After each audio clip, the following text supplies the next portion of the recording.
I have always been good at being quiet. Perhaps that is why Mother Superior chose me for the garrison duty, though I suspect it had more to do with my unremarkable face and even more unremarkable presence. Silent as shadow, swift as prayer, she would say, pressing the wooden tray into my trembling hands each evening as the sun began its descent behind the stone walls. The other novices whispered that I was blessed with discretion, but I knew the truth that lived beneath their kind words. I was simply forgettable.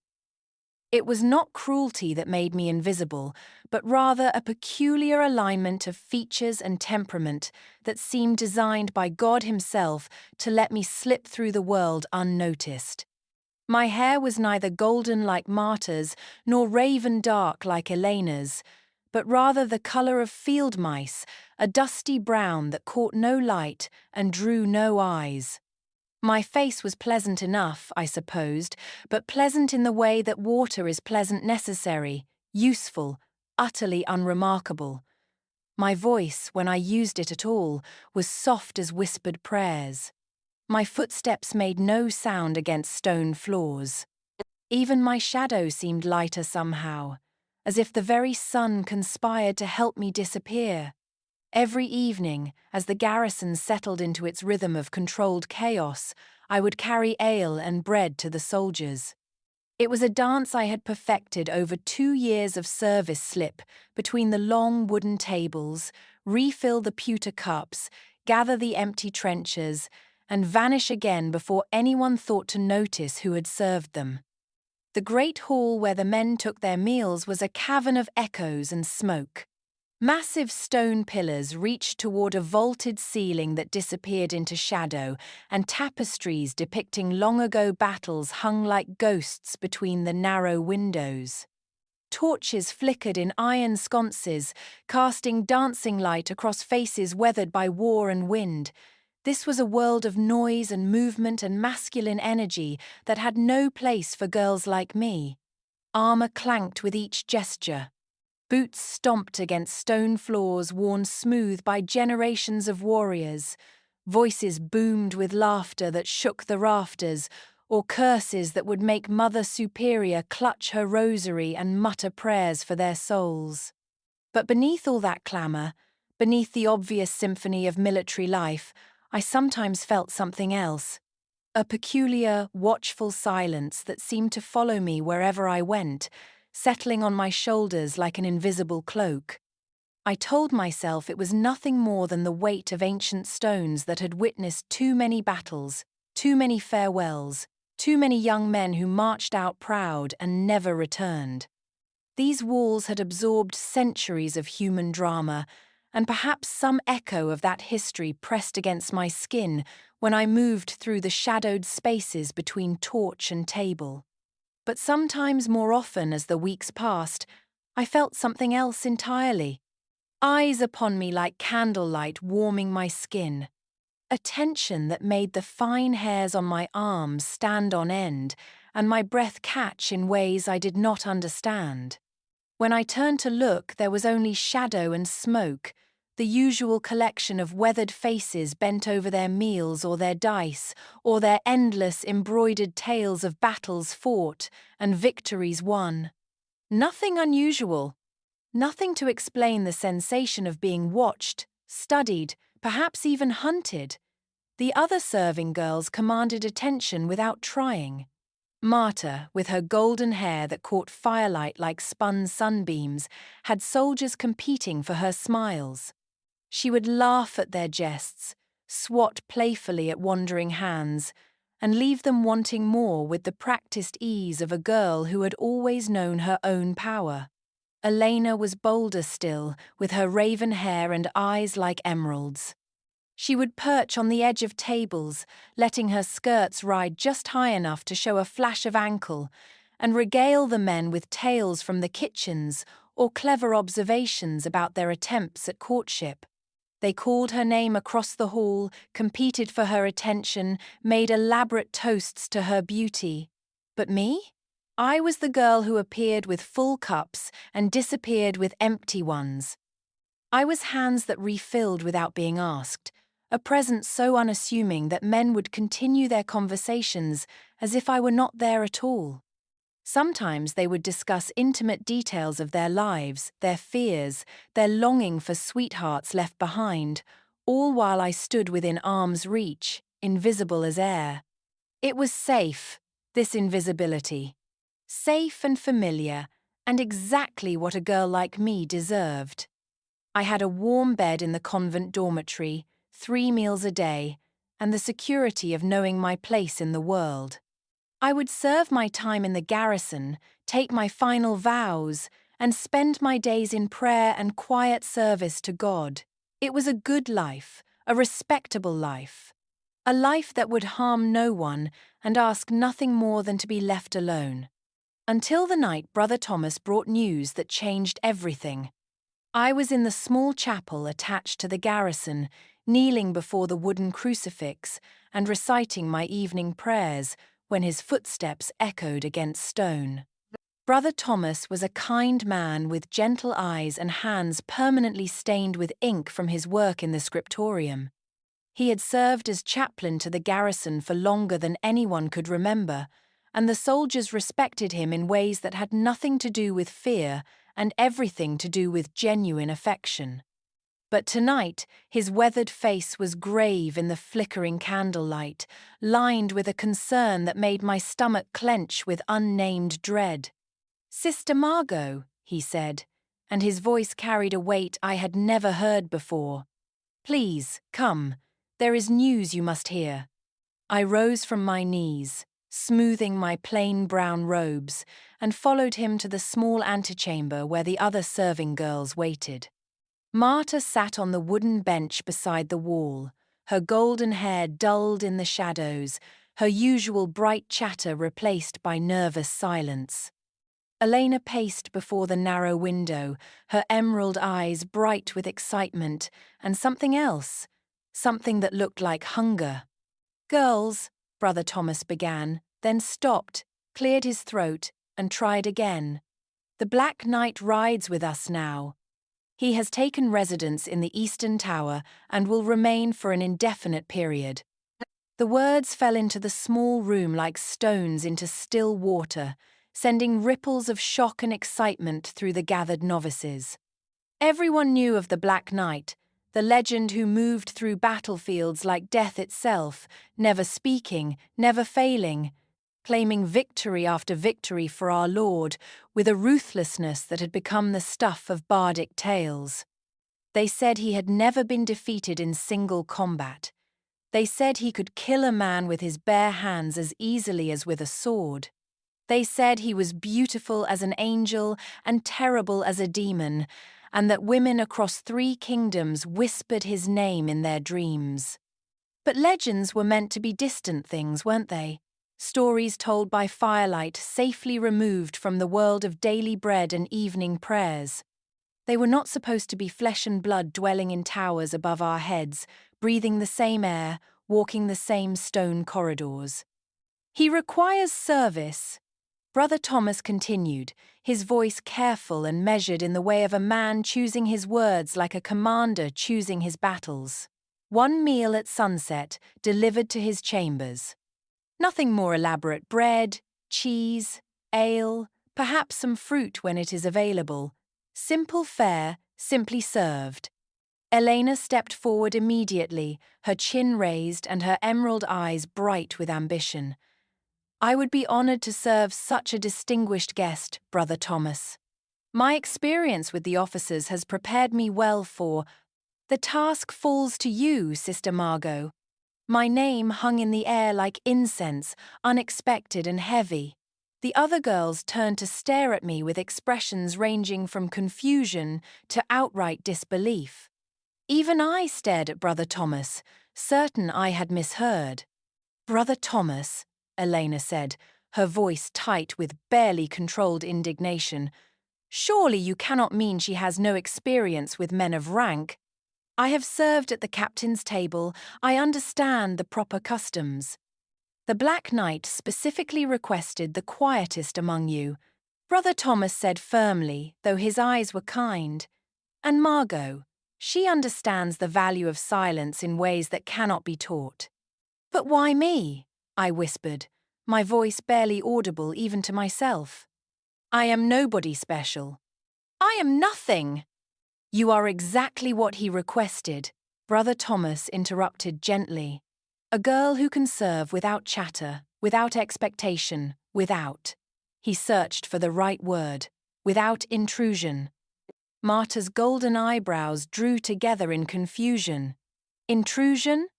The Black Knight is not like other men. Brother Thomas explained, though his tone suggested he was choosing his words very carefully. He values privacy above all else, silence, solitude, the ability to exist without being observed, studied, or entertained. He wishes to be served, not celebrated. Elena's face flushed with embarrassment and anger. And you believe I cannot hold my tongue? That I would embarrass myself or the garrison by attempting conversation? I believe, Brother Thomas said with infinite patience, that you are a charming young woman with many gifts. But the specific gift required here is one that Sister Margot possesses in abundance, the ability to be present without demanding presence in return. That night, lying on my narrow cot in the dormitory, I stared at the rough wooden ceiling and tried to make sense of what had happened. The Black Knight had specifically requested the quietest girl, me. The invisible, forgettable mouse who moved through the world like smoke. But why? What could a legend possibly need with a girl like me? The questions circled in my mind like prayers without answers, and somewhere in the darkness beyond the dormitory windows, I imagined I could feel the weight of his attention pressing down on the garrison like a storm about to break. Tomorrow, I would climb the Eastern Tower. Tomorrow, I would serve a legend. Tomorrow, my life of comfortable invisibility would end. The thought made my heart race with equal parts terror and anticipation. What did legends see in girls who had spent their lives trying not to be seen? The Eastern Tower had not been used in decades. As I climbed the spiraling stone steps the next evening, my wooden tray balanced carefully in my hands. I felt the weight of centuries pressing down upon me with each step. The air grew thicker as I ascended, heavy with dust and disuse, and something else I could not name. Not quite fear, not quite anticipation, but rather the feeling of standing at the edge of a cliff and knowing that one more step would change everything forever. The walls here were older than the rest of the garrison, built of darker stone that seemed to drink in light rather than reflect it. Narrow windows set deep into the thick walls let in only thin shafts of dying sunlight, creating patterns of gold and shadow that shifted with each step I took upward. My bare feet made small scuffing sounds against the worn stone, and each noise seemed to echo upward into the darkness above, announcing my approach to whatever waited at the top. Someone had prepared the chamber that much was obvious from the warm light that spilled under the heavy oak door when I finally reached the top of the endless stair. Fresh rushes had been scattered across the floor, and I could smell wood smoke and something else, something that made my pulse quicken without reason. I paused outside the door, suddenly aware of my own breathing, of the way my hands trembled slightly as they gripped the wooden tray. This was foolish. I was here to deliver food, nothing more. I had performed this simple task hundreds of times in the great hall below. Why should this be any different? But it was different, and I knew it in my bones.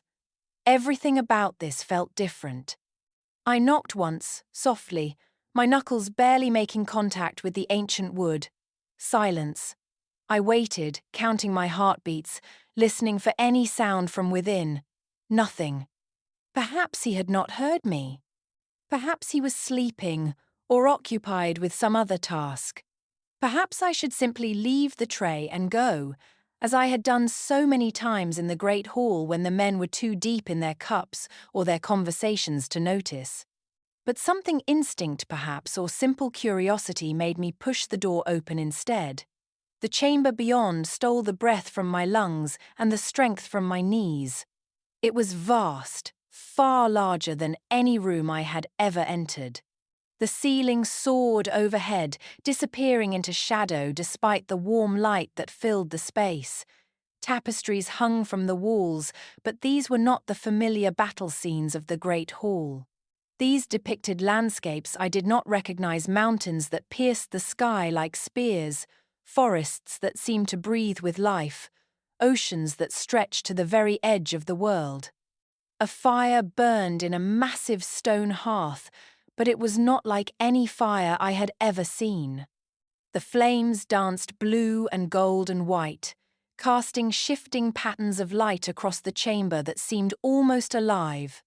The heat it gave off was perfect warm without being overwhelming, comforting without being drowsy. And there, silhouetted against the great arched window that looked out over the darkening countryside, stood the Black Knight. My expectations shattered like glass against stone. I had pictured armor, yes. The imposing figure of battlefield legend, all sharp edges and metallic gleam. What I found instead was something that challenged every assumption I had made about what legends were supposed to look like. He was tall that much the stories had gotten right, but it was not his height that commanded the room. It was the absolute stillness that surrounded him like a second skin, the sense that he existed in perfect balance with the world around him. He stood with his back to me, gazing out at the night sky, and I understood immediately why silence was his closest companion. He did not need words to communicate presence. His very being spoke volumes.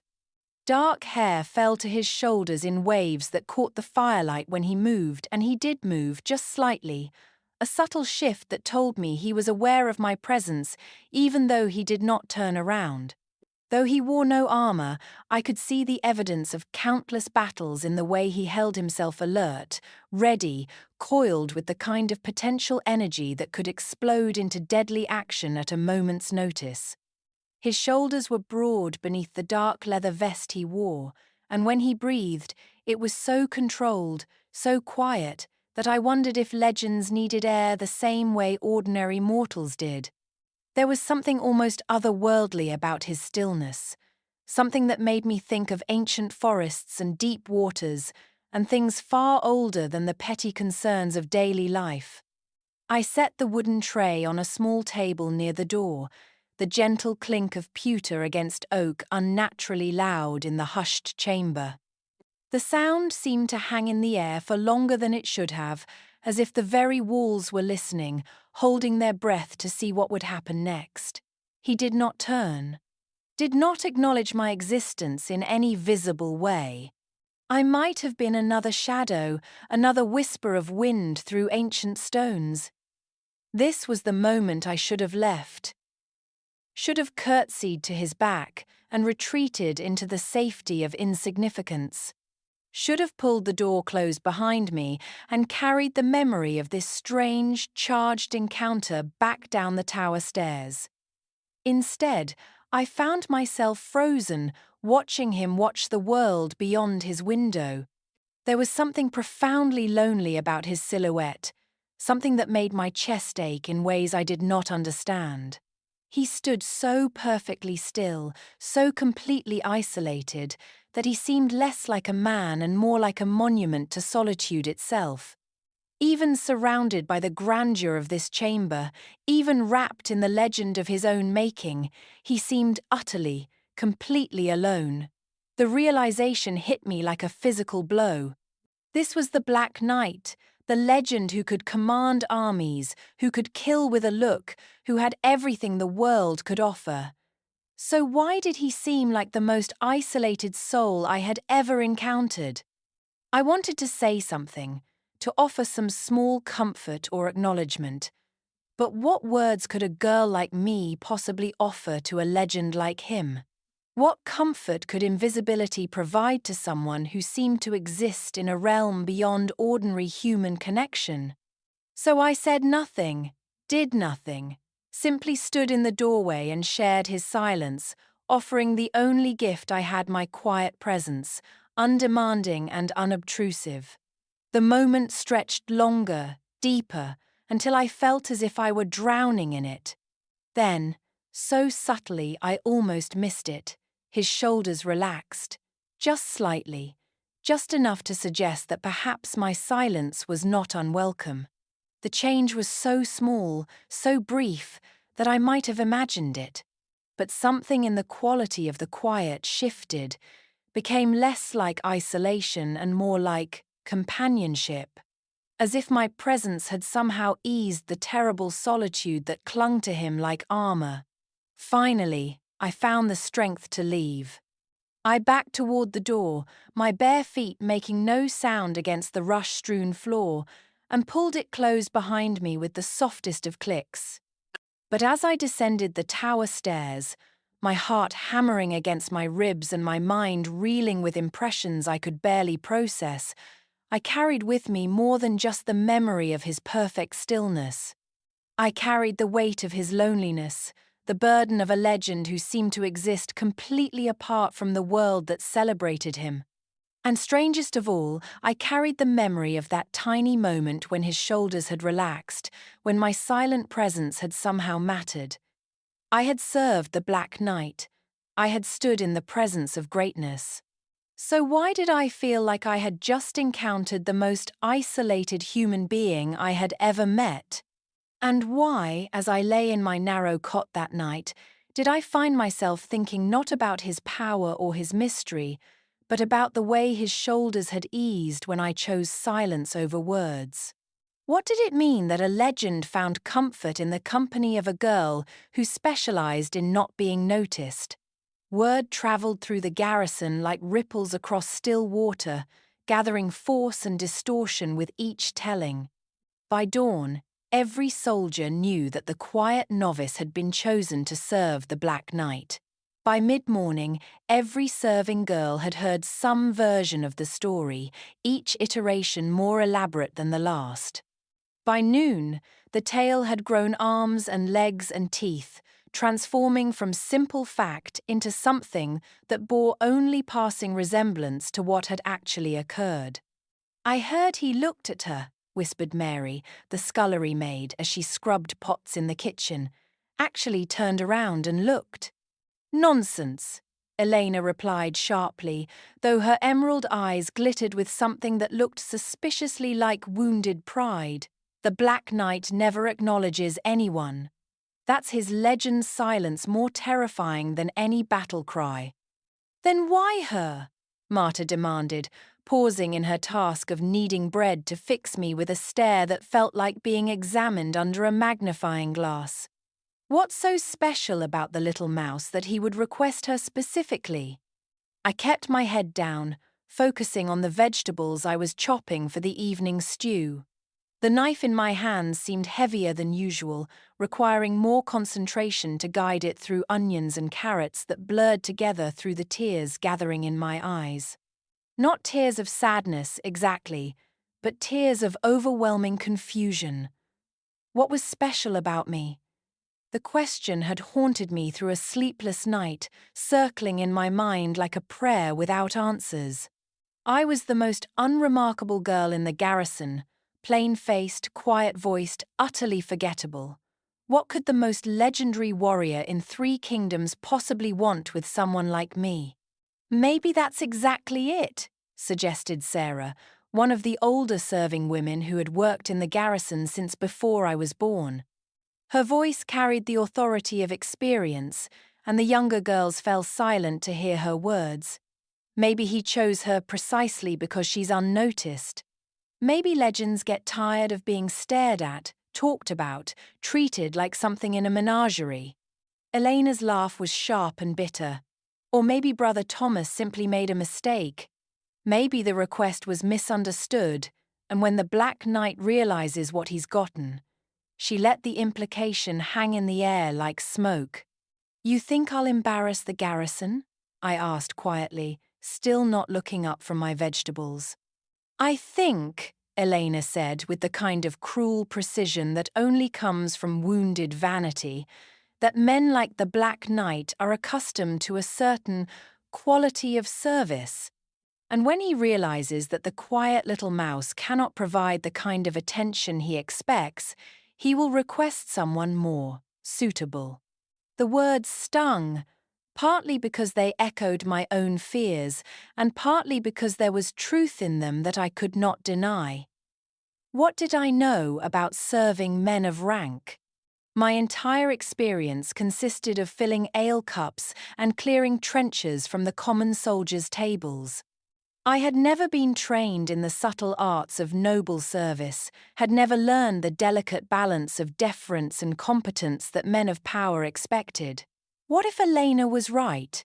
What if I had been set up to fail, chosen as some kind of test that would prove my inadequacy to everyone watching? But then I remembered the moment in his chamber when his shoulders had relaxed. The way the oppressive loneliness that surrounded him like armor had seemed to lift, just slightly, when I chose silence over chatter. Whatever he wanted from me, it was not the kind of service Elena could provide with all her practiced charm and social graces. That evening, as I prepared the simple tray for my second visit to the tower, I became aware of a new dynamic in the garrison that made my skin crawl with discomfort. Conversations stopped when I passed. Eyes followed me with curiosity ranging from friendly to hostile. Whispers trailed in my wake like shadows. I was no longer invisible. The realization was both thrilling and terrifying. For 18 years, I had moved through the world like mist, noticed by none, bothered by none, safe in my insignificance.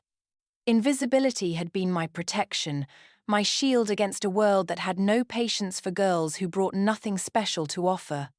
Now, suddenly, I was the center of attention I had never wanted, the subject of speculation and gossip and envy that made every step feel like walking through quicksand.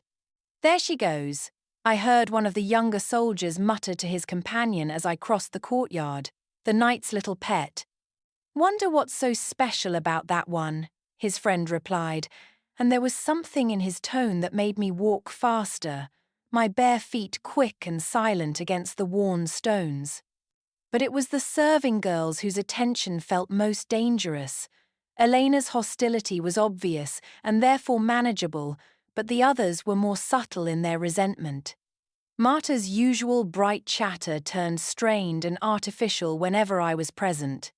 Sarah watched me with calculating eyes, as if trying to solve a puzzle whose pieces didn't quite fit together. Even the newer girls, who had always been kind to me in the careless way of people who neither noticed nor cared about my existence, now seemed to regard me with a mixture of awe and suspicion that made ordinary interactions feel like navigating a minefield. As I climbed the tower stairs for the second time, the wooden tray steady in my hands, I carried with me more than just bread and ale. I carried the weight of expectations I could not meet, the burden of scrutiny I had never asked for, and the terrible knowledge that everyone was watching to see how the invisible girl would fail. But I also carried something else, a memory of profound loneliness that had called to something deep in my own soul. Whatever game was being played here, whatever test I was being subjected to, I knew with absolute certainty that it had nothing to do with what Elena or Marta or any of the others imagined. The Black Knight had not chosen me for my beauty or my charm or my skill at noble service. He had chosen me for something else entirely. Something that made his shoulders relax in my presence, something that eased the terrible isolation I had seen in his silhouette. But what, and why did the not knowing feel both terrifying and wonderful at the same time? As I reached the heavy oak door and prepared to knock, I realized that I was about to find out whether my silent presence would be welcome a second time. The question was, would the magic of that first encounter survive repetition, or would tonight reveal that I had imagined the whole thing, that a legend had no real use for the company of girls like me? 3 nights passed in the same careful ritual, each one deepening the strange pattern we had established between us.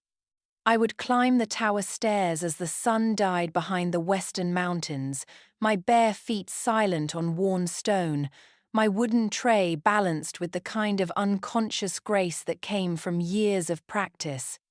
He would be waiting in his chamber, always in the same position, silhouetted against the great window, perfectly still, wrapped in that profound solitude that seemed to be as much a part of him as his legendary skill with weapons.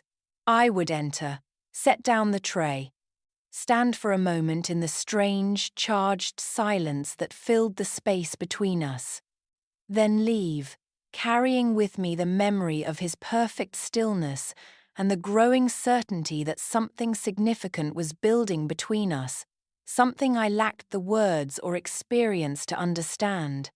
Each night, the silence felt different, deeper, more meaningful. On the first night, it had been awkward, uncertain, the quiet of strangers who did not know how to exist in the same space.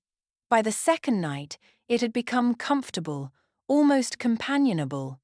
By the third night, it felt like conversation without words, communication without sound. I began to look forward to those moments with an intensity that frightened me.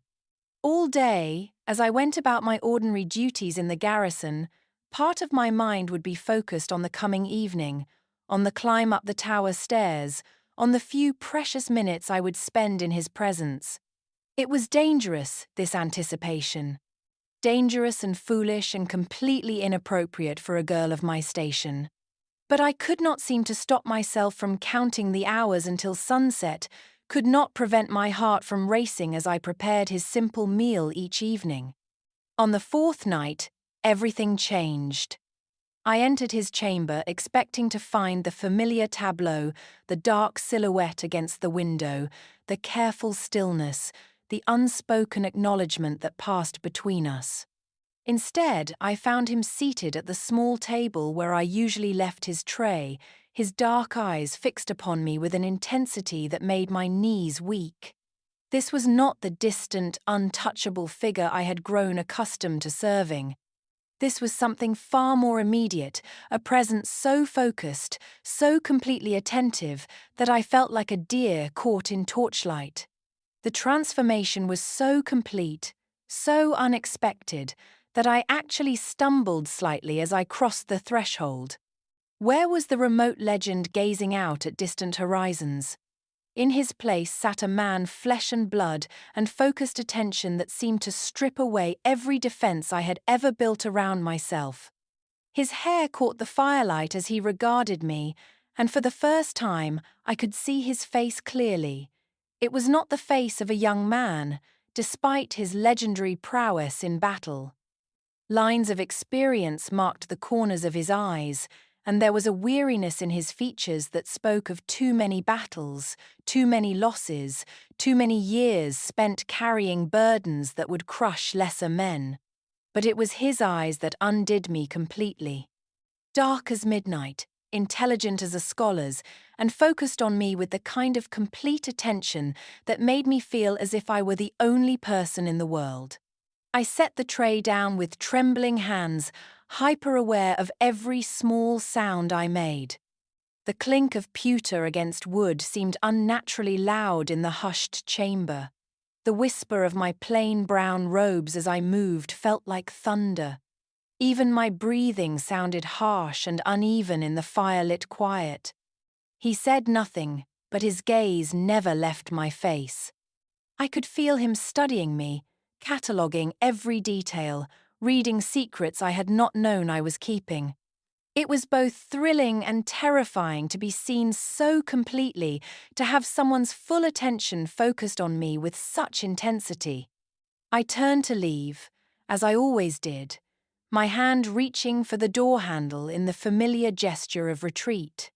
Stay. The word cut through the silence like a blade through silk, freezing my blood and stopping my heart. One word, a single, simple command that seemed to reshape the very air around us. His voice was not what I had expected from the stories. Not the booming proclamation of battlefield legend or the harsh bark of military command.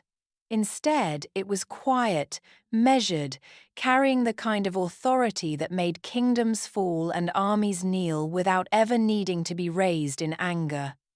It was the voice of a man who had never needed to repeat himself, who knew that his smallest whisper carried more weight than another man's shout.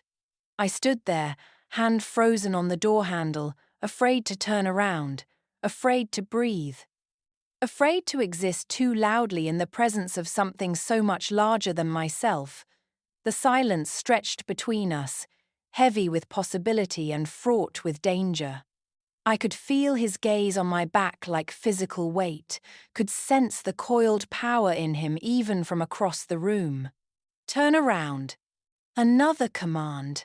Another impossible choice between obedience and self-preservation. Slowly, as if moving through honey, I turned to face him.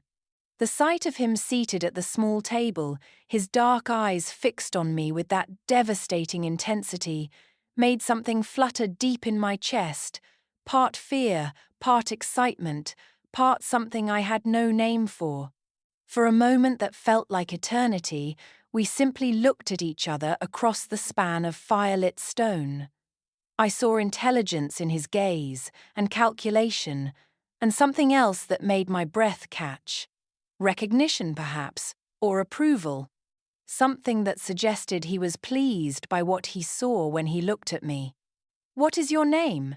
The question was so ordinary, so utterly human, that it shocked me more than any grand declaration might have. After days of existing in perfect silence, after building a relationship based entirely on unspoken understanding, the simple request for my name felt like the most intimate thing anyone had ever asked of me. My voice, when I found it, was barely a whisper. "Margot." He nodded once, as if filing away something important. Then he did something that nearly stopped my heart entirely. He repeated my name, rolling it around in his mouth like he was tasting fine wine. "Margot." The way he said it, careful and deliberate and almost reverent, made warmth bloom in my chest in ways I did not understand. "It suits you." I did not know what to say to that, so I said nothing at all. The response seemed to amuse him because something that might have been a smile touched the corner of his mouth. "You move like smoke," he observed, his voice carrying a note of what sounded like approval. "The others, they clatter about like pots and pans, announcing their presence to anyone within a mile. They fill silence with noise, replace mystery with chatter." His dark eyes never left mine. "But you understand that sometimes the most profound communication requires no words at all." I felt heat rise in my cheeks, unsure whether his words were compliment or simple observation. "I have always been quiet. It is not skill merely, nature." Nature. He seemed to consider this, his head tilted slightly as he studied me. "Perhaps. Or perhaps you have learned what most people never discover, that silence can speak louder than any words." He stood then, and I realized with dawning awareness that he was walking toward me. Each step was measured, deliberate, like everything else about him. The firelight played across his features as he moved, highlighting the strong line of his jaw, the way his dark hair fell across his forehead, the careful grace that spoke of a lifetime spent in perfect control of his own body. When he stopped, he was close enough that I could smell leather and steel, and something darker, the scent of power held carefully in check. Close enough that I had to tilt my head back to meet his eyes. "Tomorrow night," he said, his voice low and commanding, "you will not leave the tray and go, you will remain. We will share the meal in silence, and you will understand that some conversations require no words at all." It was not a request, it was not a suggestion. It was a command from a legend to a girl who had never been commanded by anyone more imposing than Mother Superior. But beneath the command, I heard something else. An invitation, perhaps. Or a recognition that whatever was building between us was worth exploring further. "Yes," I breathed. Because what else could I say? He nodded once more, then returned to the window, dismissing me back into shadow. But as I fled down the tower steps, my heart racing and my thoughts in chaos, I carried with me more than just the echo of his voice. I carried the knowledge that the Black Knight had broken his legendary silence. And he had broken it for me. But what terrified me most was not his command, or his proximity, or even the devastating intensity of his attention. What terrified me most was the way my pulse had quickened when he leaned close, the way warmth had bloomed in my chest when he spoke my name, the way every instinct I possessed was screaming that I was falling into something wonderful and dangerous and utterly beyond my control. What terrified me most was that I wanted to fall. By morning, the entire garrison knew that the Black Knight had spoken. The news spread through the stone corridors like wildfire through dry wheat, passed from mouth to mouth in whispers and murmurs, and barely contained excitement.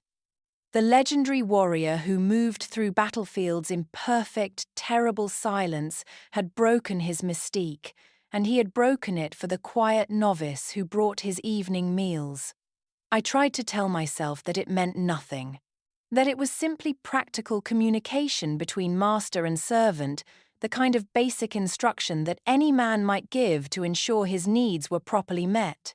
But the looks I received from the other serving girls told a very different story. "So it's true then?"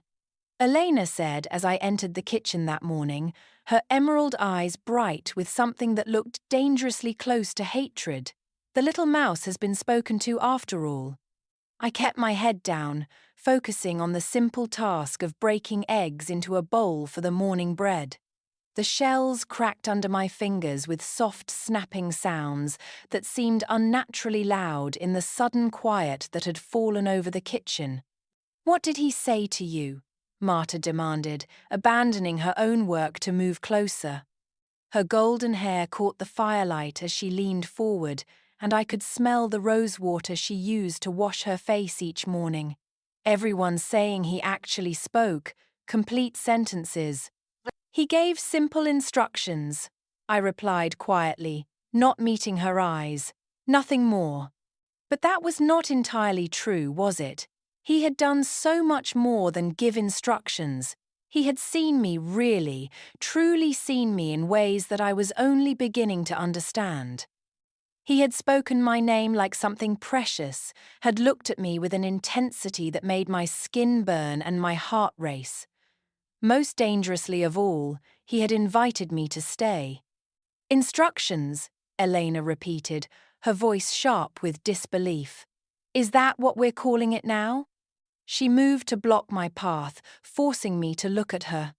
"You expect us to believe that the Black Knight, the man who hasn't spoken a word to anyone in living memory, suddenly decided to chat with the plainest girl in the garrison?" The word plainest hit like a physical blow, partly because it was true, and partly because it highlighted just how impossible this whole situation was. What could a legend possibly want with someone like me? "Maybe that's exactly why he chose her," suggested Sarah from across the kitchen, her voice carrying the authority of age and experience. "Maybe he's tired of peacocks preening for his attention. Maybe he wanted someone who wouldn't try to impress him."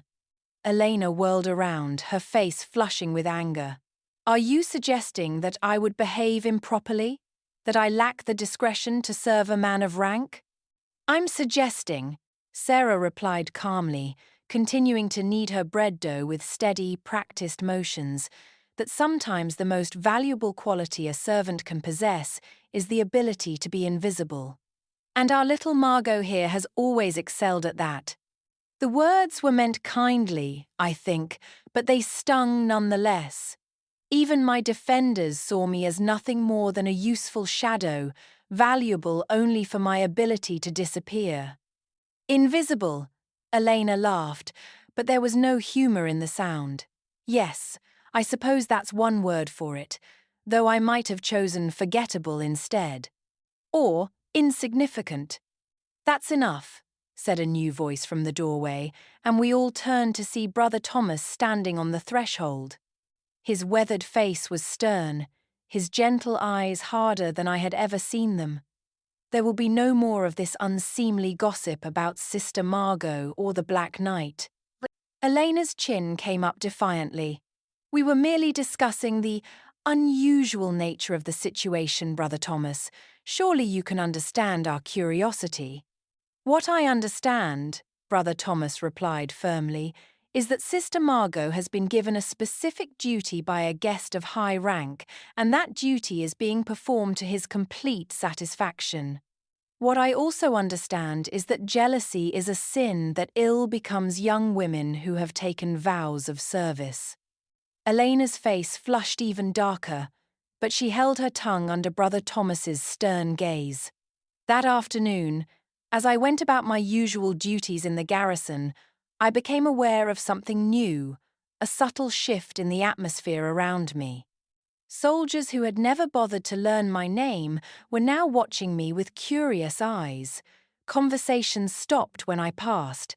Whispers followed in my wake. I was no longer invisible. The realization was both thrilling and terrifying. For 18 years, I had moved through the world like mist, noticed by none, bothered by none, safe in my insignificance.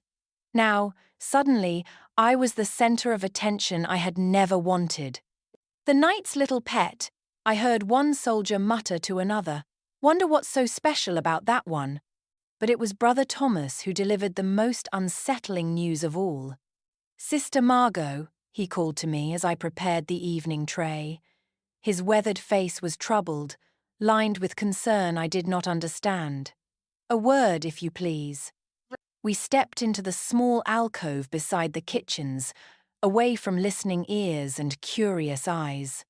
"The other girls have come to me," he said quietly. "They feel overlooked. Elena, in particular, believes she would be better suited to serve the Black Knight. More experienced. More, he searched for the right word, more appropriate for a man of his station.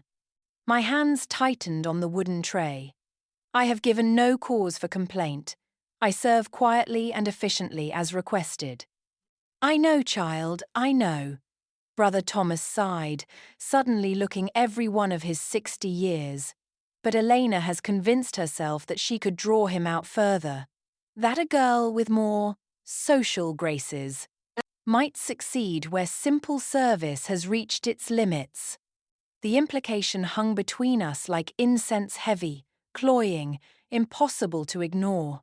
"She wants to take your place," he said gently, "and I fear she may not be the only one." That night, as I climbed the tower steps, I carried more than just food and drink. I carried the weight of jealousy, the burden of unwanted attention, and the terrible knowledge that others would gladly steal the strange, frightening privilege that had been granted to me.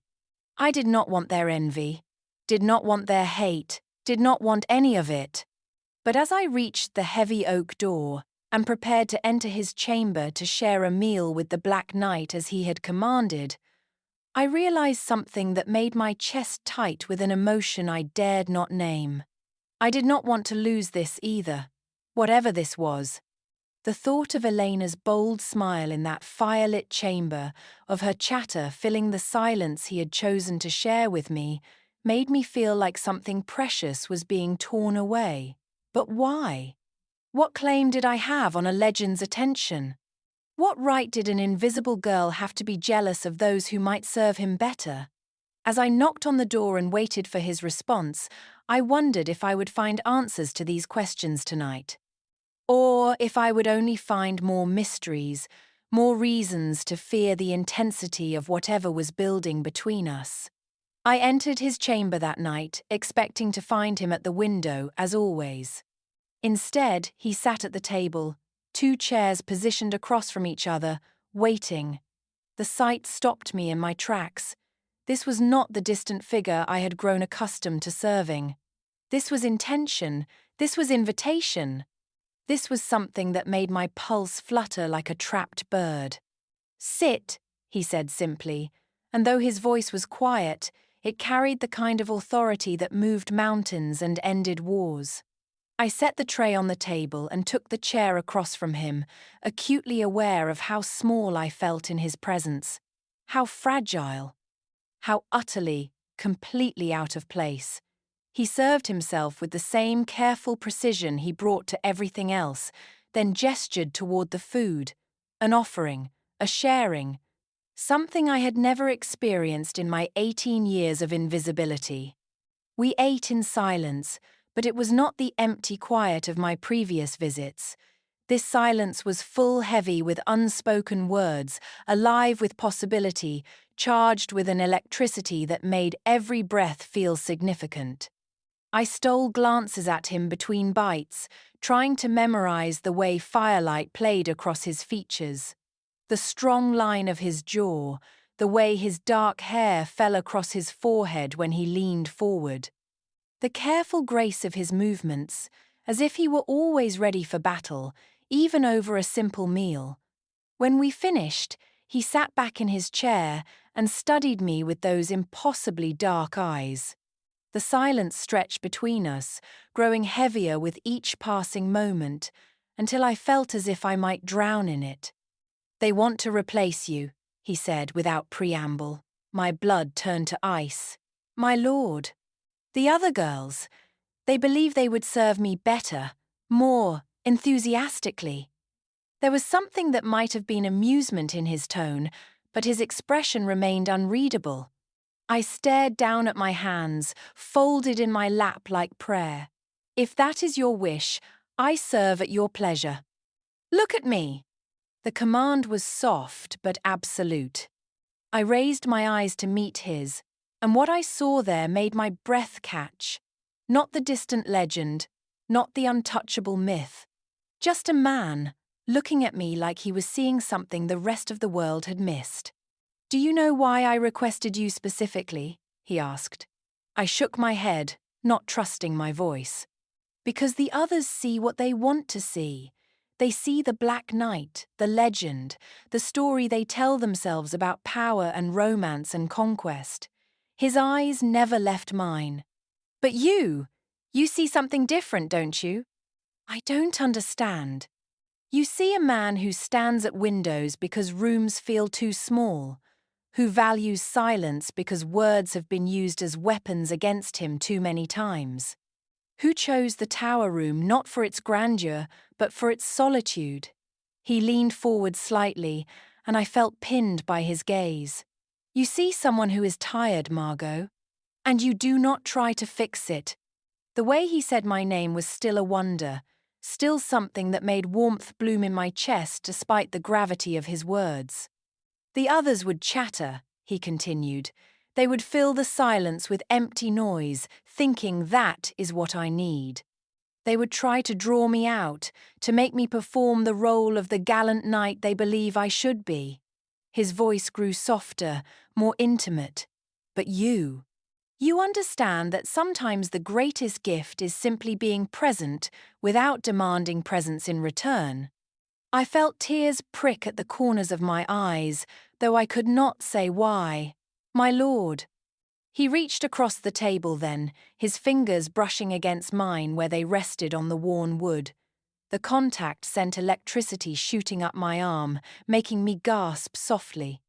"The others hate me now," I whispered, "because you speak to me." "Let them," he said, and there was steel in his voice. "You are under my protection now. Anyone who wishes to harm you will answer to me." The words should have comforted me, should have made me feel safe, protected, valued. Instead, they terrified me, because protection implied something precious. And I had never been precious to anyone. "Why me?" I asked, the question barely audible. "Why am I the one you see?" He was quiet for a long moment, his thumb tracing small circles on the back of my hand. When he spoke, his voice was so soft I had to lean forward to hear. "Because you are the only one who looks at me and does not expect me to be anything other than what I am." As I left his chamber that night, I carried with me more than the memory of shared silence. I carried the weight of his words, the warmth of his touch, and the terrible, wonderful knowledge that I had been chosen not despite my insignificance, but because of it. The Black Knight saw me, but what terrified me most was how desperately I wanted to be seen, and how afraid I was that I would somehow disappoint the faith he had placed in this quiet, invisible girl who had never mattered to anyone before. I did not go to the tower the next night. Instead, I huddled in my narrow cot in the convent dormitory, covers pulled over my head like a child hiding from storm, trying to make sense of what was happening between us. My skin still tingled where he had touched my hand. My heart still raced every time I remembered the way he had looked at me, like I was something precious beyond measure. It was too much, too overwhelming. Too far beyond anything a girl like me was equipped to handle. The Black Knight saw me. Really, truly saw me. Not the invisible serving girl who moved like smoke, but me, Margot, the person I had never dared to believe was worth seeing. And that was precisely why I had to run. I had crossed a line that could never be uncrossed. I was no longer the servant who brought his meals and disappeared into shadow. I was someone he spoke to, someone he touched, someone he trusted enough to reveal his loneliness to, someone who mattered. And mattering was dangerous. Mattering meant I could disappoint him. Mattering meant I could lose this precious thing before I had even figured out what it was. Better to end it now, while the memory was still perfect, before reality had a chance to intrude and show him what a mistake he had made. Mother Superior found me in the chapel before dawn, kneeling before the wooden crucifix with tears streaming down my face and my hands clasped so tightly in prayer that my knuckles had gone white. "Child," she said gently, settling beside me on the cold stone floor, "what troubles you so?" I could not tell her about firelit chambers and shared silence and the way his fingers had traced patterns on my skin like he was reading secrets written there. I could not explain how being seen felt like being claimed for something I was not sure I was brave enough to accept. Instead, I spoke the only truth I could manage without breaking apart completely. "I want to leave the garrison, Mother. I want to return to the convent, to take my final vows. I want to disappear." She studied my face in the flickering candlelight, reading secrets I thought I had hidden. "This is about the Black Knight." It was not a question, and I did not treat it as one. "I am not suited for this world," I said, the words tumbling out between barely controlled sobs. "I am meant for quiet service, for prayer and solitude, not for whatever this is becoming." "And what is it becoming, child?" The question hung between us like incense, heavy and inescapable. I closed my eyes and told her the truth that was tearing me apart. "Something I want too much to be safe." Mother Superior was quiet for a long moment. When she spoke, her voice was infinitely gentle. "Want is not sin, Margot. It is what we do with our wanting that defines us." "Then send me away," I begged, "before I do something that defines me in ways I cannot take back." She sighed, suddenly looking older than her years. "The Black Knight specifically requested you. To remove you now would be problematic. He will understand. Tell him I have been called to higher service. Tell him anything." But even as I spoke the words, I knew they were lies. He would not understand. He would see it for exactly what it was, a girl running from something she was too afraid to face. That evening, Elena climbed the tower stairs in my place. I told myself it was for the best, that she could give him the conversation, the companionship, the normal human interaction he surely needed. That her bold smile and golden hair were better suited to legends than my plain face and trembling hands. I told myself I was relieved, but as I lay in my cot, staring at the ceiling and listening to the sounds of the garrison settling into sleep, all I could think about was him waiting in that chamber, expecting me. Finding her instead, realizing that I had abandoned him to the very thing he had sought to escape, someone who saw the legend instead of the man, someone who would chatter and fill his careful silence with empty noise, someone who was not me. The thought made my chest ache in ways I had no words for, but I had made my choice. I had chosen safety over want, invisibility over being seen. The familiar pain of loneliness over the terrifying joy of connection. I had chosen to run. So why did it feel like I was abandoning the most important person in my world? Why did safety suddenly feel like the cruelest cage of all? And why, as the hours crawled past and dawn approached, did I find myself listening for footsteps that never came, hoping against hope that he would come for me despite everything? By morning, when no summons came and no angry knight appeared at our door, I knew that my cowardice had been successful. Elena had taken my place, and he had accepted the change without protest. I told myself I was relieved. I told myself this proved I had made the right choice. But as evening approached and I prepared for another night of hiding, I could not escape the growing certainty that I had just made the biggest mistake of my life, and that it might already be too late to fix it. I woke to pounding on the chapel door, heavy, insistent, impossible to ignore. The sound echoed through stone corridors like thunder, like judgment, like the approach of something that would not be denied. Brother Thomas emerged from his quarters, robes hastily thrown over his nightclothes, fear written across his weathered features. Who dares disturb holy ground at this hour? But I already knew. Somehow, in the deepest part of my soul, I already knew who stood beyond that door. Brother Thomas lifted the heavy bar and pulled the door open. The Black Knight stood on the threshold like vengeance incarnate. The careful stillness I had grown accustomed to was gone, replaced by barely controlled fury that made the very air around him seem to vibrate with dangerous energy. His dark eyes swept the small chapel until they found me, huddled in my prayer robes beside the altar. "You," he said, and his voice cut through the silence like a blade. "Come with me, now." Brother Thomas stepped forward, hands raised in supplication. "My lord, surely whatever has transpired can be discussed." She ran. The words were flat, final, carrying the weight of absolute condemnation. She sent another in her place and ran like a frightened child. My cheeks burned with shame, but I forced myself to stand, to face him across the span of holy ground. "I thought it best." "You thought?" He stepped into the chapel, and suddenly the sacred space seemed too small to contain him. "You thought to abandon your duty, your commitment, me?" The last word was barely a whisper, but it hit me with the force of a physical blow. There was hurt there beneath the anger, raw, honest hurt that made my chest tight with guilt. "Elena is better suited," I said weakly. "She is beautiful, accomplished, everything a man of your station deserves." His laugh was harsh, bitter, completely without humor.